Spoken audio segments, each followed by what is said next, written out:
नमस्कार दोस्तों। शांति कहीं नहीं है, वह शांति आपके भीतर है। बस उसे खोजने की जरूरत है, उसे पहचानने की जरूरत है। जिंदगी का असली सार आपको मिल जाएगा। उस शांति को खोज लीजिए जो आपके मन में है। यह कहानी एक राजा और एक बौद्ध भिक्षु की है। इस कहानी की शुरुआत एक राजा से होती है। राजा ज्यादातर परेशान ही रहते हैं। राजाओं का मन शांत नहीं होता। ऐसे ही उस राजा का मन शांत नहीं हो पाता था। वह अपने राज्य के बड़े बड़े विद्वानों को अपने महल में बुलाता था और उससे उपाय पूछता था। लोग तरह तरह के उपाय उस राजा को बताते थे, लेकिन कोई उपाय काम नहीं आता था।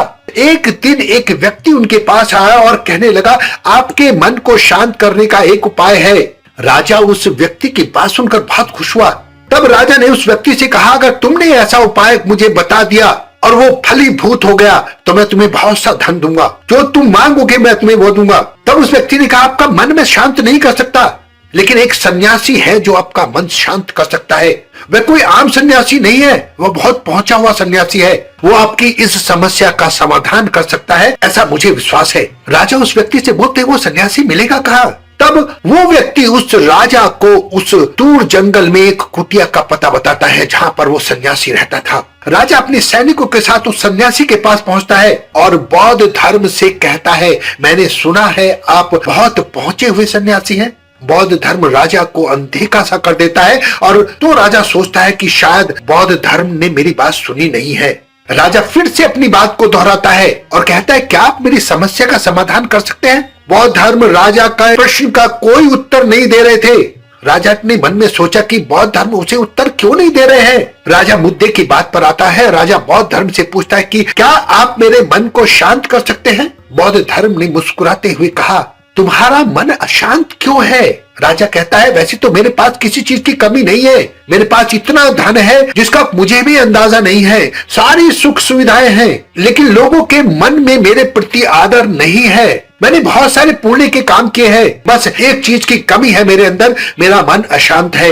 हालांकि ये कभी कभी शांत हो जाता है, लेकिन फिर से अशांत हो जाता है। क्या आप मेरे मन को शांत कर सकते हैं? मैं बड़ी आशा लेकर आपके पास आया हूँ, मेरे लिए कोई उपाय बता दीजिए, क्योंकि आप मेरी अंतिम आशा है। तब बौद्ध धर्म उस राजा को कहते हैं, तुम्हारा मन मैं शांत कर सकता हूँ। राजा बहुत खुश होता है। राजा कहता है, उसके लिए मुझे क्या करना होगा? बौद्ध धर्म मुस्कुराते हैं और कहते हैं, कल सुबह मेरे पास आना और ध्यान रहे कि अकेले आना, ये सैनिक वैनिक साथ में मत लाना। तब राजा कहता है, ठीक है, मैं अकेला ही आऊंगा। अगली सुबह राजा बौद्ध धर्म के पास पहुंचता है और कहता है, मैं आ गया हूँ। बौद्ध धर्म उस राजा से कहते हैं कि तुम तो आ गए, ठीक है, लेकिन तुम्हारा अशांत मन कहाँ है? लाओ उसे मुझे दे दो, मैं उसे अभी शांत कर देता हूँ। तब राजा कहते हैं, आप ये कैसी बातें कर रहे हैं? आप इतने पहुंचे हुए सन्यासी होकर यह नहीं जानते कि मन कोई ऐसी वस्तु नहीं है जिसे मैं उठाकर आपको दे दूं। मन तो मेरे भीतर है। बौद्ध धर्म उस राजा को कहते हैं, ठीक है, बैठ जाओ और अपनी आंखें बंद करके उस अशांत मन को अपने भीतर खोजो। राजा ने अपनी आंखें बंद करके उस अशांत मन को अपने अंदर खोजने का प्रयास किया। आंखें बंद करते ही बौद्ध धर्मी राजा के कंधे पर हाथ रखते हुए कहा कि आंखें खोलो। राजा अपनी आंखें खोलते हैं और बौद्ध धर्म उस राजा से पूछते हैं, क्या तुम्हें तुम्हारा अशांत मन मिला? राजा कहता है, नहीं। बौद्ध धर्म राजा से कहते, कोई बात नहीं, अब तुम कल प्रयास करना, आज के लिए इतनी खोज पर्याप्त है। राजा महल में चला जाता है। अगले दिन राजा सुबह उठकर फिर बौद्ध धर्म के पास पहुंचता है और वैसा ही करता है। तब बौद्ध धर्म उसे अपनी आंखें बंद करने के लिए कहते हैं, उस अशांत मन को ढूंढने की बात करते हैं। बौद्ध धर्म फिर से वही क्वेश्चन करते हैं कि क्या आपको अशांत मन मिला? उन्होंने कहा, नहीं। कहने लगा, ठीक है, आज के लिए इतना ही काफी है, कल फिर आना।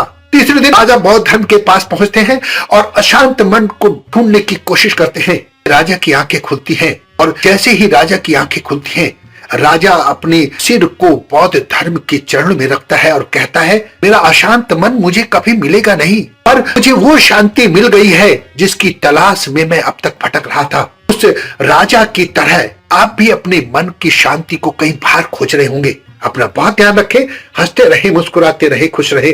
धन्यवाद।